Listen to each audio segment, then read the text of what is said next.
So this is your PT2 syllabus this time. Okay, so you know that before beginning the chapters, before doing any written work in your notebook, so you have to write the syllabus in your notebook. Clear? So this time, this is the distribution that we have in history, geography and civics. And you know every time that in PT2, PT1 syllabus is also included. Okay. So same way, this time also PT1 syllabus will be included in PT2. So in history, we have three chapters, chapter 4, 5 and 10. Tribals, Dikus and the vision of a golden age when people rebel, the changing world of visual arts. In geography, we have only one chapter, this time mineral and power resources. And in civics, we have four chapters, understanding secularism, understanding laws, judiciary, and public facilities. And activities, we have map work of two chapters. One is of history, important centers of revolt 1857, and then one is from geography, important nuclear and thermal power plants of India, and one diagram of tidal energy from chapter 3. So this is your PT2 syllabus this time, and out of these, some chapters will be given for extensive reading also, and from some only source-based questions will be coming. So as we will proceed with the syllabus, so I will keep on telling you that how you have to prepare this chapter. Okay, because again the syllabus is too vast, so we have to do the planning also. Clear? So without much ado, let's start with chapter number 4.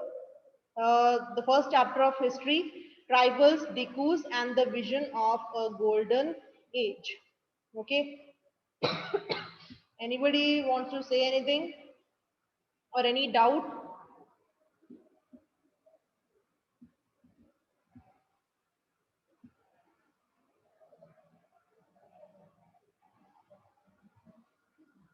All of you, you can open up your books.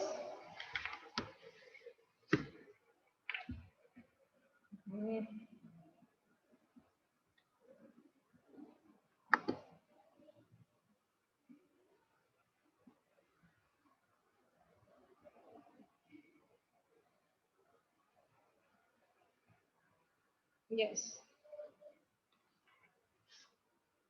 So chapter number 4, tribals, Dikus, and the vision of a golden age.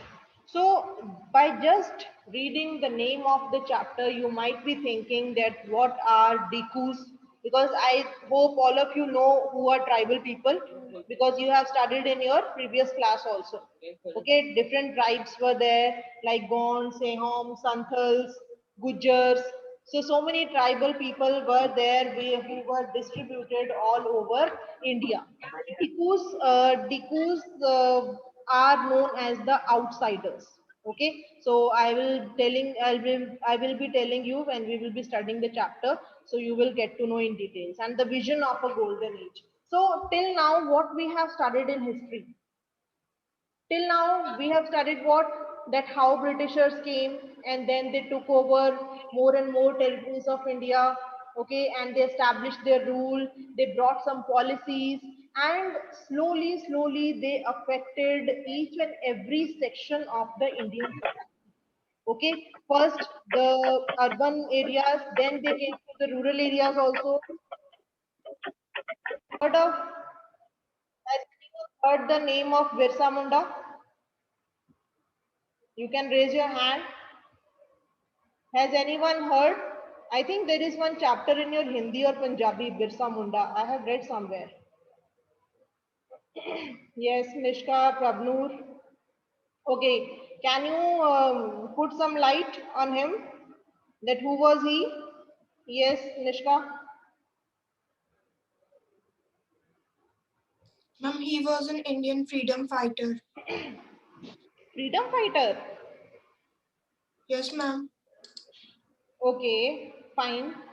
And to which community he belonged? Yes, Prabnoor. I'm tribal people. Yes, he was a tribal, means he was one among the tribal people only. Okay, and people used to worship him. He used to call himself God. वो अपने आप को बोलता था कि मैं भगवान हूँ, मुझे भगवान ने भेजा है to solve the problems of the people. Okay, and he was means very determined, and he was very firm that he will throw the British rule out of the country, and that kind of policies he brought. Okay, and many people used to follow him also. Okay, so we will give special reference to Birsa Munda at the end of the chapter. There is one, I think, 2 pages on only on the life of Birsa Munda. Okay, so that we will be studying. Yes, Arshdeep, you want to say something?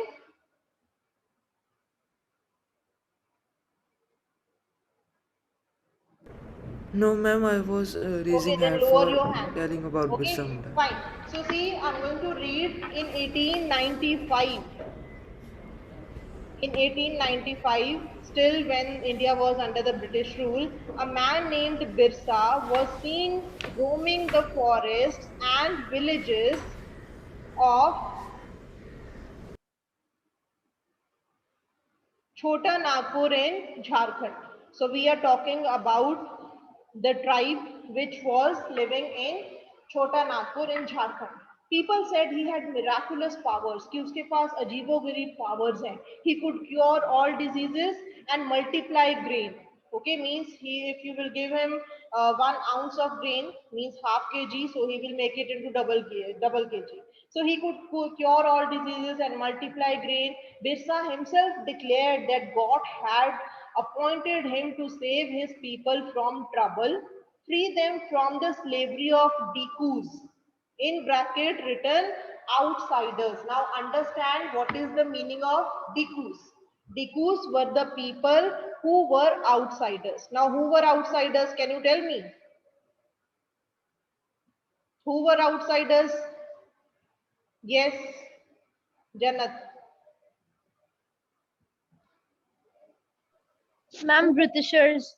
Yes, definitely they were the Britishers. Yes. So not only the Britishers, but there were some traders or money lenders also, powerful traders, powerful money lenders. So they also used to these tease the Dikus. Okay, so that also we will learn in this chapter that not only the Britishers were the outsiders, there were some traders and money lenders also who suffered the life of, affected the life of the tribal peoples. Okay, then so this is little about Birsa Munda. So in the beginning of the chapter, they have given little information about the Birsa Munda, and at the end of the chapter also, we will be studying about him. So soon thousands free them from the slavery of Dikus, outsiders. So Dikus were outsiders. Soon thousands began following Birsa.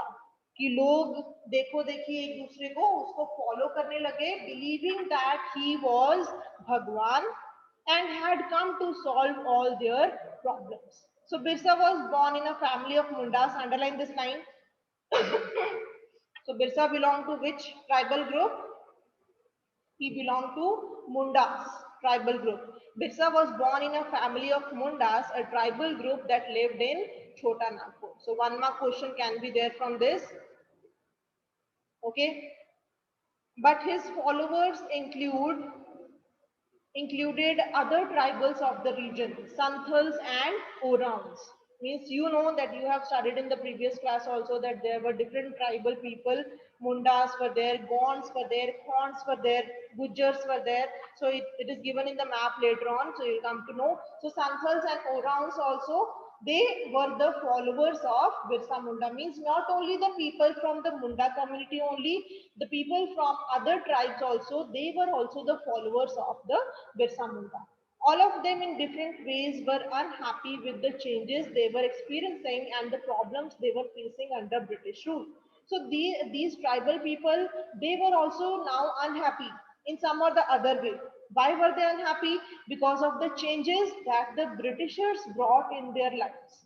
Okay, Britishers जो अपनी policies लेके आए थे, so they brought the changes in the lives of tribal people also. So that's why tribal people were also not happy with the British rule. So that's why they joined Birsa Munda to protest against the Britishers.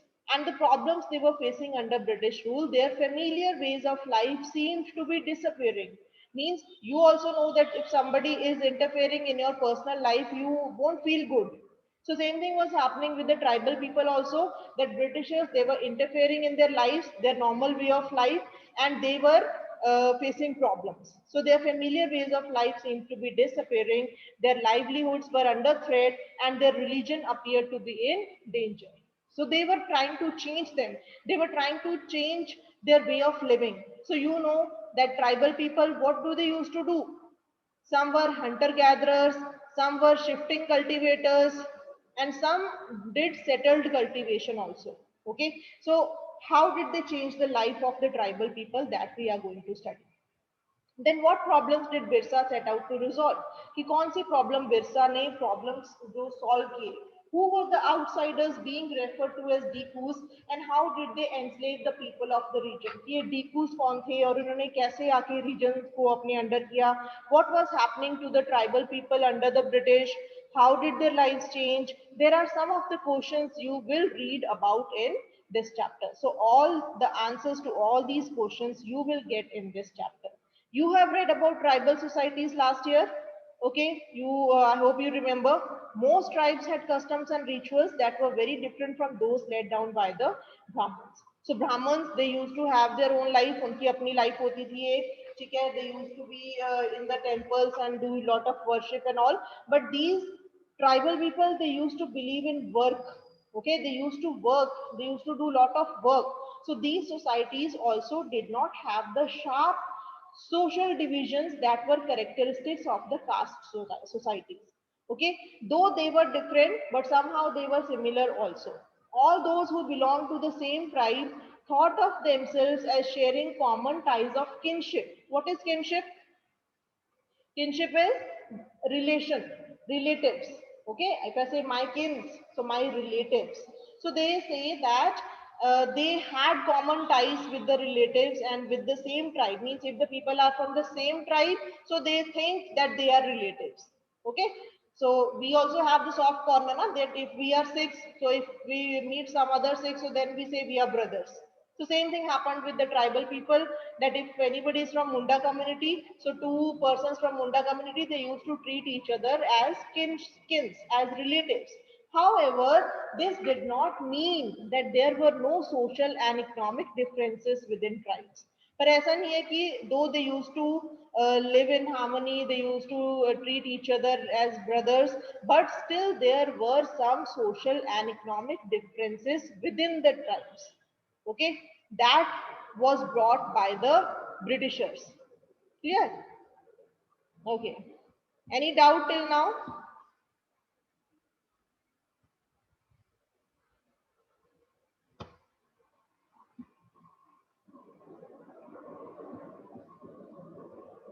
Then next they say, how did tribal groups live? So this is very simple.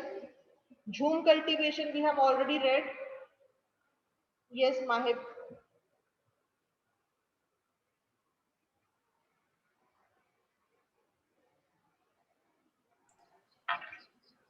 Yes, and okay, okay. Yes, Yashpreet, you want to ask anything?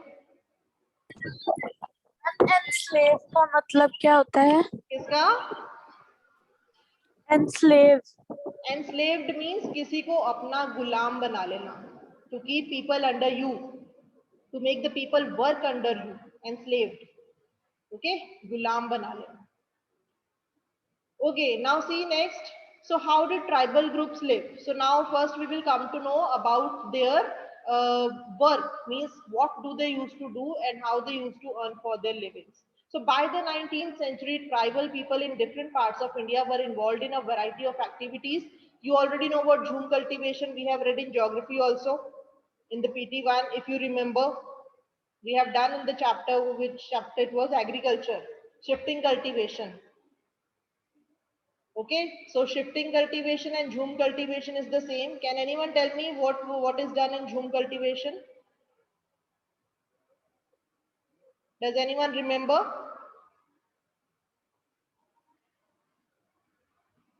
No one remembers what is jhum cultivation, shifting cultivation. So simple it was. Yes, Mahib. These things you should tell me now if you have already read. Yes, I'm asking you to unmute, Mahib.